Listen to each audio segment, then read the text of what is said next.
عمركم فكرتوا إزاي الكمبيوتر بكل الذكاء بتاعه ده بيقدر يفهم كلامنا العادي؟ يمكن الموضوع يبان سهل، لكن الحقيقة إن اللغة البشرية وخصوصاً اللغة العربية هي لغز كبير جداً للآلات.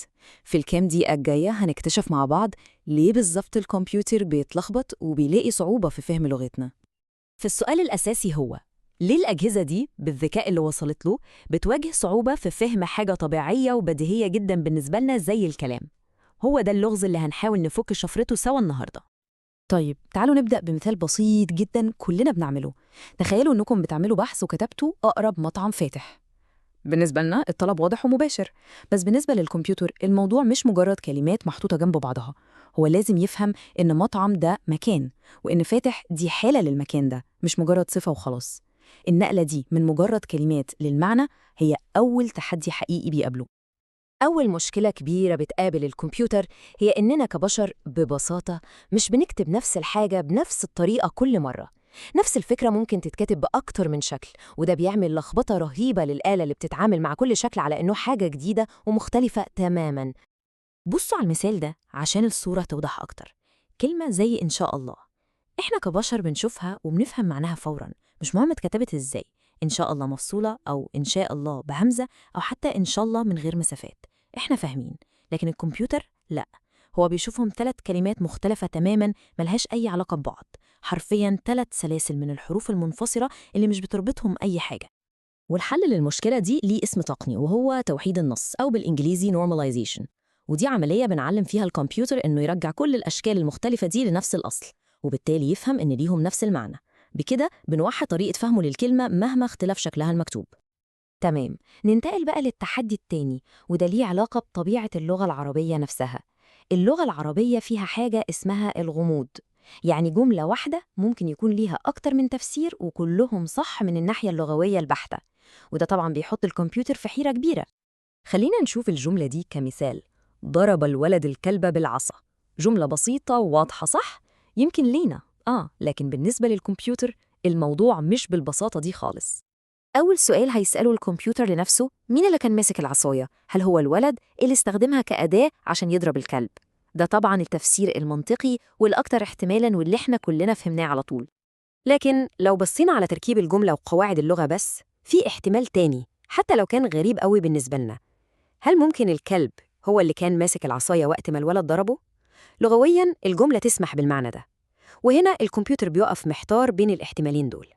إحنا كبشر بنستخدم خبرتنا في الحياة وسياق الكلام عشان نفهم فوراً إن الولد هو اللي كان معاه العصاية، ده المنطقي. لكن الكمبيوتر ما عندوش الحدس أو الخبرة دي، هو محتاج يحلل القواعد النحوية وتركيب الجملة بدقة شديدة عشان يقدر يوصل للمعنى المقصود.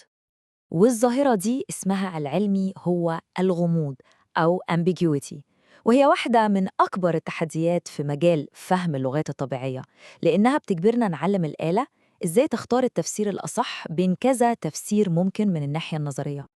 ودلوقتي نيجي للمشكلة الثالثة. في اللغة العربية كلمة واحدة ممكن يكون ليها وجوه ومعاني كتير جدا، معاني مختلفة تماما حسب الجملة اللي هي جاية فيها. خلينا ناخد كلمة بسيطة ومنتشرة جدا زي كلمة عين، كلمة من 3 حروف بس لكن وراها عالم كامل من المعاني. يعني كلمة عين ممكن تكون عضو الإبصار في الجسم، وممكن تكون عين ماء يعني مصدر للمياه، وممكن كمان توصف شخص مهم أو مسؤول، زي ما بنقول فلان من أعيان البلد. 3 معاني مختلفة تماماً لنفس الكلمة بالظبط. فالكمبيوتر لما بيشوف كلمة عين لوحدها كده بيقف محتار ومش عارف يختار أنهي معنى فيهم. عشان كده لازم ندربه إنه يبص على الكلمات اللي حواليها في الجملة، لأن الكلمات دي بتشتغل زي مفاتيح بتفك اللغز وبتحدد المعنى الصح في السياق ده. التحدي الرابع والأخير اللي هنتكلم عنه النهاردة هو عبقرية اللغة العربية نفسها، تحديداً نظام الاشتقاق الغني جداً اللي بيخلينا نولد عيلة كاملة من الكلمات من جذر لغوي واحد بس. بصوا على المثال ده، الجذر ك ت ب، من ال3 حروف دول بس بنطلع كتب، كاتب، مكتوب، كتاب، مكتبة، وعشرات الكلمات التانية. إحنا كبشر بنفهم فوراً وبشكل بديهي إن كل الكلمات دي مرتبطة بفكرة الكتابة، كلهم من نفس العيلة. العلاقة دي بديهية تماماً بالنسبة لنا، لكن بالنسبة للكمبيوتر كلمة كتاب وكلمة مكتبة هما كلمتين مختلفتين تماماً، زي الفرق بين تفاحة وعربية. هو مش بيشوف الرابط الخفي اللي بيجمعهم، كل كلمة بالنسبة له هي كيان مستقل بذاته ملوش علاقة بالتاني. وعلشان نحل المشكلة دي، الخبراء بيستخدموا أدوات متخصصة اسمها المحللات الصرفية أو Morphological Analyzers. وظيفتها إنها تفك الكلمة وترجعها لجذرها الأصلي، وبكده الكمبيوتر يقدر يفهم إن كل العيلة دي من الكلمات مرتبطة ببعضها. وفي الآخر ممكن نلخص كل ده في جملة واحدة بسيطة لكن عميقة جدا: جمال اللغة العربية هو سر صعوبتها على الآلات.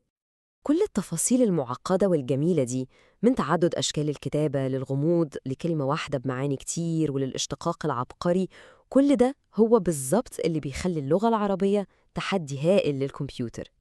المرة الجاية هنبدأ نشوف إزاي العلماء حاولوا يحلوا المشاكل دي، وهنبدأ بأول طريقة استخدموها وهي الأنظمة المعتمدة على القواعد أو Rule Based Systems، فخليكم تابعين.